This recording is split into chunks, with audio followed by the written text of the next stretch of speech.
আসলেন? সৌদি আরব থেকে। আপু কোন রাষ্ট্র থেকে আসলেন আপনি? আমি সৌদি আরব থেকে আসছি। সৌদি আরবের বর্তমান অবস্থা কেমন? খুবই ভালো। কি কাজে গেছিলেন? আমি হসপিটাল ক্লিনার। হসপিটাল ক্লিনারের বেতন কত আছে বর্তমানে?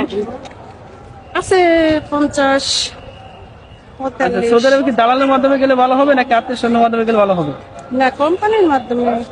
দালাল ভালো না, ফ্রি ভিসা ভালো নাকি কোম্পানি ভিসা ভালো? কোম্পানি বিষয় ভালো। Free visa. সৌদি আরবের সবথেকে কোন কাজের চাহিদা বেশি? হাউস কিপিং মেয়েদের জন্য আর কি। মেয়েদের জন্য। আচ্ছা, সেখানে কি যুদ্ধের কোনো প্রভাব ফেলছে? না না না, আমার ওই জায়গায় কোনো যুদ্ধের প্রভাব ছিল না। সৌদি আরবে কোন শহরে থাকেন? মদিনা মদিনার অবস্থা কেমন? ভালো। কত টাকা দিয়ে গেছিলেন আপনি? আমার টাকা লাগেনি কোনো। আচ্ছা, কিসের মাধ্যমে? আছে আমার আত্মীয় স্বজনের মাধ্যমে। আত্মীয় স্বজনের মাধ্যমে টাকা লাগে নাকি? আচ্ছা, যারা নতুন করে যাবে তাদের উদ্দেশ্যে কিছু বলুন। গেলে ভালো হবে আর কি, ভালো কিছু করতে পারবে। ভালো কিছু করতে হবে। ঠিক আছে, ধন্যবাদ।